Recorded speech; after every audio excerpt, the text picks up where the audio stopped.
بسم اللہ الرحمن الرحیم۔ دنیا کی محبت سے اللہ نہیں ملتا، لیکن اللہ کی محبت سے دنیا اور آخرت دونوں مل جاتی ہے۔ کسی انسان کی قیمت کا معیار کیا ہو سکتا ہے؟ جتنا اس شخص میں احساس ذمہ داری ہوگی وہ اتنا ہی قیمتی ہوگا۔ اچھا انسان مطلبی کبھی نہیں ہوتا، بس دور ہو جاتا ہے ان لوگوں سے جنہیں ان کی قدر نہیں ہوتی۔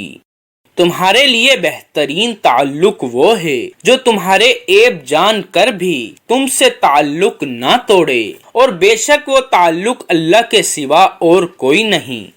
لوگ اچھا پڑھے اور اچھا لکھنے والوں کو قابل سمجھتے ہیں، جبکہ قابل وہ ہے جو اچھا بولے اور اچھا سوچے۔ اپنے جسم کو ضرورت سے زیادہ نہ سنوارو، اسے تو مٹی میں مل جانا ہے۔ سنوارنا ہے تو اپنی روح کو سنوارو، کیونکہ اسے اللہ کے پاس جانا ہے۔ محبت سب سے کرو، لیکن اس سے اور بھی زیادہ کرو جس کے دل میں تمہارے لیے تم سے بھی زیادہ محبت ہو۔ 6 قسم کے لوگوں سے کبھی نہیں جھگڑنا چاہیے۔ نمبر 1 عالم سے، نمبر 2 سردار سے، نمبر 3 غریب آدمی سے، نمبر 4 گالیاں بکنے والے سے، نمبر 5 عورت سے، نمبر 6 بچے سے۔ کسی کا ساتھ دینا چاہتے ہیں تو کھل کر دیں، ورنہ صاف انکار کر دیں، کیونکہ درمیانی راستہ منافقت کا ہے۔ کسی پر بھروسہ کرو تو آخری حد تک کرو، آخر میں یا تو اچھا دوست ملے گا یا پھر اچھا سبق۔ جب تمہیں محسوس ہو کہ تمہاری طبیعت کو خدا کے ذکر سے سکون ملتا ہے تو سمجھ لو کہ خدا تمہیں پسند کرتا ہے۔ جب بھی گناہ کی طرف مائل ہو تو یہ 3 باتیں لازمی یاد رکھنا۔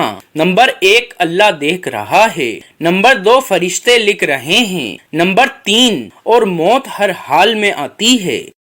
سجدوں سے عشق کر لو، جوانی بار بار نہیں ملتی۔ اگر اللہ سے عشق ہو جائے تو دنیا کی ہر چیز مل جاتی ہے۔ کبھی کبھی کسی کے الفاظ اتنے چبھ جاتے ہیں کہ ہم چپ سے ہو جاتے ہیں اور سوچتے ہیں کہ کیا ہم اتنے برے ہیں۔ کبھی کبھی انسان نہ ٹوٹتا ہے نہ بکھرتا ہے، بس ہار جاتا ہے، کبھی خود سے، کبھی اپنوں سے، کبھی قسمت سے تو کبھی لوگوں کے بدلتے انداز سے۔ دنیا فتح کرنا چاہتے ہو تو اپنی آواز میں نرم لہجہ پیدا کرو، اس کا اثر تلوار سے بھی زیادہ تیز ہوتا ہے۔